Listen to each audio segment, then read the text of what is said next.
ಭೀಮಾತಿರ ನ್ಯೂಸ್ಗೆ ಸ್ವಾಗತ. ನಾನು ಲಕ್ಷ್ಮೀ ಬಾಗಲಕೋಟಿ. ಸಚಿವ ಜಮೀರ್ ಅಹಮದ ಜೊತೆಗೆ ಸೇರಿ ಸಿಎಂ ಸಿದ್ದರಾಮಯ್ಯ ಹಾದಿ ಬಿಟ್ಟಿದ್ದಾರೆ ಎಂದು ಶಾಸಕ ಬಸನಗೌಡ ಪಾಟೀಲ ಯತ್ನಾಳ ಹೇಳಿದರು.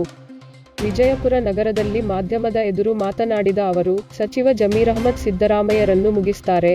ಇನ್ನು ಜಮೀರ್ ಅಹಮದ್ ಜೊತೆ ಸೇರಿದವರು ಹಾದಿ ಬಿಡ್ತಾರೆ. ಹಿಂದೆ ಮಾಜಿ ಸಿಎಂ ಕುಮಾರಸ್ವಾಮಿ ಹಾದಿ ಬಿಟ್ಟಿದ್ದರು. ಈಗ ಸಿಎಂ ಸಿದ್ದರಾಮಯ್ಯ ಹಾದಿ ಬಿಟ್ಟಿದ್ದಾರೆ. ಇದೀಗ ಹಾದಿ ಬಿಟ್ಟಿದ್ದ ಕುಮಾರಸ್ವಾಮಿ ಹಾದಿಗೆ ಬಂದ್ರು, ಆದರೆ ಸಿದ್ದರಾಮಯ್ಯ ಹಾದಿ ಬಿಟ್ಟಿದ್ದಾರೆ ಎಂದು ವಾಗ್ದಾಳಿ ನಡೆಸಿದರು. ಸಿದ್ದರಾಮಯ್ಯ ಹಾದಿ ಬಿಟ್ಟು ಮಕ್ಕಾ ಮದೀನಾ ಹೊರಟಿದ್ದಾರೆ. ಅದು 5 ಸ್ಟಾರ್ ವಿಮಾನ ಇದೆ ಎಂದರು. ನೋಡಿ, ಅವ್ರ ಐಶ್ವರ್ಯ ಎಂಥ ವಿಮಾನ ನೋಡಿರೋದು, 5 ಸ್ಟಾರ್ ಇದ್ದಂಗೆ ಐತೆ ಆ ವಿಮಾನ. ಮತ್ತು ಸಿದ್ದರಾಮಯ್ಯನವರು ಸಮಾಜವಾದ ಭಾಳ ಬಡವರ ಪರವಾಗಿ ಏನೇನು ಕತ್ತಿ ಹೊಡಿತಿದ್ರಲ್ಲ, ಜಮೀರ್ ಅಹಮದ್ ಜೋಡ ಕೂಡಿ ಅವರು ಹಾದಿ ಬಿಟ್ಟಾರೆ.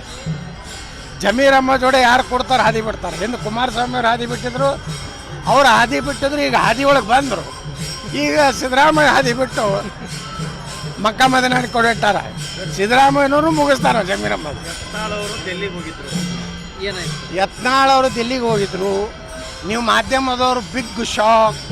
ಯತ್ನಾಳ್ಗೆ ಯಾರು ಭೇಟಿ ಇಲ್ಲ, ಭಾರೀ ಅಪಮಾನ, ವಿಜಯೇಂದ್ರದ ಭಾರೀ ಗೆಲುವು.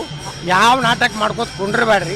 ನೀವು ವಿಜಯೇಂದ್ರ ಹೊಗಳಿತ್ತಂದ್ರೆ ಇಂದ್ರ ಚಂದ್ರ ಭೂಮಿ ಮ್ಯಾಗ ಒಬ್ಬನೇ ಹುಟ್ಟ್ಯಾನಂತ ನೀವು ಹೇಳ್ಕೊರಿ. ನಾ ಯಾರನ್ನೂ ಭೇಟಿಗೆ ಹೋಗಿಲ್ಲ, ನಾ ಯಾರ್ದು ಅಪಾಯಿಂಟ್ಮೆಂಟ್ ಕೇಳಿಲ್ಲ. ನನಗೇನು ಬೇಕು, ನನಗೇನು ಅಪಾಯಿಂಟ್ಮೆಂಟ್ ಅವಶ್ಯಕತೆ ಇಲ್ಲ. ನನ್ನ ವೈಯಕ್ತಿಕ ಕೆಲಸ, ನಮ್ಮ ಕಾರ್ಖಾನೆ ಕೆಲಸಕ್ಕೆ ಹೋಗಿದ್ದೆ. ಶೋಭಾ ಕರಂದ್ಲಾಜೆ ಅವರು, ಪ್ರಹ್ಲಾದ್ ಜೋಶಿ ಅವ್ರನ್ನ ಒಂದು 4-5 MP ಭೇಟಿಯಾಗೀನಿ. ಅದನ್ನು ಬಿಟ್ಟರೆ ಯಾರ ಬಲ್ಲಿಯೂ ಅಪಾಯಿಂಟ್ಮೆಂಟಿಗೆ ದೈನ್ಯನಾಗಿ ಅತ್ಯಂತ ಅಪಮಾನಕಾರಿಯಾಗೇನು ಬಂದಿಲ್ಲ. ತಮ್ಮ ಮಾಧ್ಯಮದವರು ನಿಮಗೆ ಕೆಲವೊಂದು ಪ್ರೀತಿ ಅದಾವೆ, ನಿಮ್ಮ ಮಾಲಕರುಗಳಿಗೆ.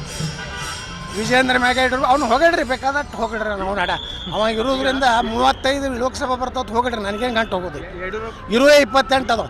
ಆದರೂ ಪಂಪ್ ಹೊಡಿಬೇಕಾದ್ರೆ 35 ಲೋಕಸಭಾ ಗ್ಯಾರಂಟಿ ಕರ್ನಾಟಕದ ಹೊಡಿರಿ. ಆಮೇಲೆ ಮತ್ತಷ್ಟು ಸುದ್ದಿಗಾಗಿ ನೋಡ್ತಾ ಇರಿ ಭೀಮಾತಿರ ನ್ಯೂಸ್.